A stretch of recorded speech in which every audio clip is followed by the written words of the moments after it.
Suite aux affrontements intercommunautaires dans le département du Logon-Birni qui ont provoqué un déplacement massif des populations vers le Tchad voisin, le gouverneur de la région de l'extrême nord, Midiyawa Bakari, a effectué un déplacement sur haute instruction du chef de l'État Paul Biya pour évaluer la situation et apporter du réconfort aux populations victimes de ce conflit. Au cours de son périple, le numéro 1 de la région a tout d'abord fait un arrêt à Zigagé dans l'arrondissement de Ouaza où il a prêché la paix aux 1600 déplacés du Logon-Birni qui sont sans abri et en situation de crise alimentaire. Arrivé à Kousseri, le gouverneur a ensuite rencontré les communautés Mosgoum, Arabes Chois et les leaders religieux pour leur passer le message du chef de l'État. Il a par la suite fait un détour à l'hôpital annexe de Kousseri pour visiter les blessés. Au cours de cette descente, Midiyawa Bakari leur a remis des dons du chef de l'État Paul Biya. C'est interne mais également à ceux qui sont au Tchad.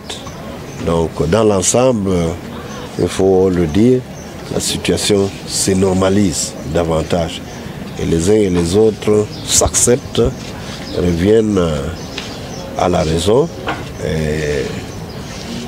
et implémentent les directives du chef de l'État, à savoir le vouloir vivre ensemble. Comme nous l'avons dit à la veille d'un événement aussi important que la Cannes que nous allons accueillir, c'est le lieu de recolmater les brèches et de faire que le Cameroun, de redorer le blason du Cameroun qui est reconnu comme un havre de paix et une source de sagesse à l'échelon africain et international. Pour ce qui est de la situation de la crise humanitaire qui sévit actuellement dans le département du Logon-Birni, nous avons au total enregistré à l'hôpital régional annexe 48 cas, dont parmi lesquels 6 sont arrivés décédés.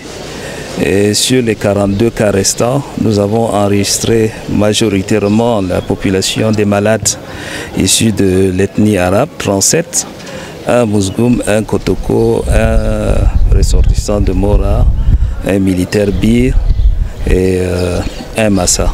Voilà. Vu la réalité de notre plateau technique, nous avons eu à référer 16 cas à l'hôpital de référence de N'Djamena.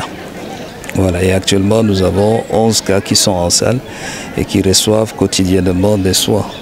Il faut dire que depuis le début de ces affrontements, le bilan s'alourdit de jour en jour. Au marché central de Kousseri, tout est parti en fumée. Des boutiques ont été brûlées et pillées. Les dégâts sont estimés à plusieurs centaines de millions de francs CFA de pertes. Et sur le théâtre des affrontements, plusieurs pertes en vies humaines ont été enregistrées avec de déplacés camerounais de l'autre côté du fleuve.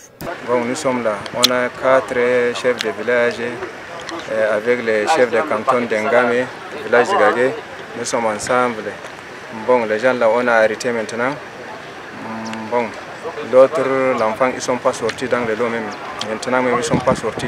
Ils sont dans les lots avec les femmes, tous, ils sont là-bas. Il y a 18 personnes, ils sont morts. Les gens là, ils sont beaucoup. Ils sont morts là-bas. Merci. Et maintenant, les enfants même, on ne connaît pas. Là où ils sont là, avec les femmes, on ne connaît pas. Mais maintenant, tout de suite là, il a appelé. Il m'a dit qu'il est dans les mairies. Les gens, les Arabes, ils sont dans les mairies. Ils sont arrêtés mairies des villages de Kotoko. Mais les Moscovites sont partis là-bas. Mais tout de suite là, ils sont en train de tuer les gens. Tout de suite là. Il faut noter que malgré la descente du gouverneur dans la région, les tensions persistent. Le gouvernement camerounais a d'ailleurs envoyé une mission humanitaire interministérielle à Kousseri et à N'Djamena, conduite le 15 décembre dernier par Paul Atangandji, ministre de l'administration territoriale.